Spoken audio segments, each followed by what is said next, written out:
BTC অঞ্চলবাসী ৰাইজে ঠেচ দি পেলাই বিটিসিটো গঠন কৰিছে।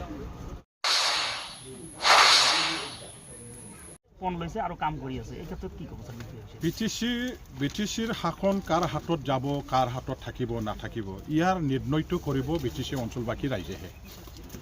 বিটিসি অঞ্চলবাসী ৰাইজে ঠেচ দি পেলাই বিটিসিটো গঠন কৰিছে। কাৰোবাৰ আশীৰ্বাদত, কাৰোবাৰ কৃপাত, কাৰোবাৰ যৌতুকত পোৱাৰ নিচিনা এই বিটিসিটো নহয়। ইয়াৰ কাৰণে হাজাৰ হাজাৰ ৰাইজে নিজৰ জীৱন বলিদান দিছে। হাজাৰ হাজাৰ মা ভনীসকলে নিজৰ ছত্ৰীটো হেৰুৱাব লগা হ'ল। হাজাৰ হাজাৰ আন্দোলনকাৰী আমাৰ ভাই বন্ধুসকলে ভংগু হৈ গ'ল, জেলত যাব লগা হ'ল, ছয় সম্পত্তি ক্ষয়ক্ষতি হ'ব লগা হ'ল।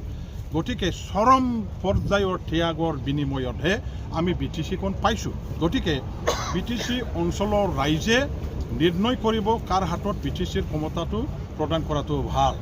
আৰু ইয়াৰ কাৰণে কোনেও ক'ব নোৱাৰে যে মই একছত্ৰীয়ভাৱে ৰাজত্ব কৰিম, আমিয়ে কৰিম, আমি শাসন কৰিম। এই ধৰণৰ দাবী দেৱাটো কোনোবা দলে আজিৰ দিনটোত কোনোবা যদি কৰিব বিচাৰে সেইটো মানে বাস্তৱত কিন্তু কেতিয়াও সম্ভৱ নহয়। কিয়নো বিটিসিবাসী ৰাইজে বিটিসি অঞ্চলক সৃষ্টি কৰা, বিটিসিখন যোনে সৃষ্টি কৰিছে, এই সৃষ্টিকৰ্তা মাতা পিতা এই নেতাসকলৰ লগতহে আছে। আৰু এই আমাৰ বিটিসিৰ সৃষ্টিকৰ্তা আন্দোলনকাৰী যিসকলক আমি বিটিসিৰ মাতা পিতা বুলি আমি কওঁ বা জানো, এইসকলৰ দ্বাৰা দি বিটিসিখন পৰিচালনা হোৱাটো তেওঁলোকে বিচাৰে। গতিকে আগন্তুক ইলেকশ্যনত আমি বেলেগৰ কথা ক'ব নাযাওঁ।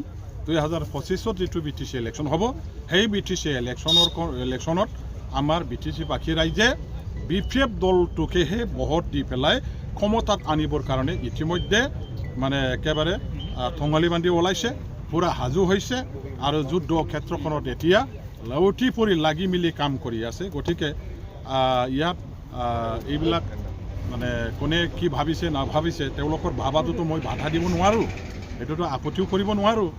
সপোন দেখা সেইটো বেয়া নহয়, আৰু সপোন দেখাৰ চবৰে অধিকাৰ আছে, ৰাজনীতিৰ ক্ষেত্ৰখনত আছে যিহেতু। গতিকে সেইবিলাক আৰু মই মানে বাধা দিব বিচৰা নাই বা এইটো প্ৰতিক্ৰিয়া ইয়াৰ ওপৰত মই ক'ব বিচৰা নাই। আমাৰ কথাটো মই ক'ম, বিটিসিবাসী ৰাইজ এতিয়া বিপিএফৰ লগত আছে আৰু বিপিএফেহে শাসন কৰিব। আনৰ কথা মই ক'ব নাযাওঁ। আনে বহু দূৰলৈ 100 মাইল দূৰলৈ থাকিব লগা হোৱা পৰ্যায় ইতিমধ্যে বিটিসি অঞ্চলবাসী ৰাইজে সৃষ্টি কৰিছে।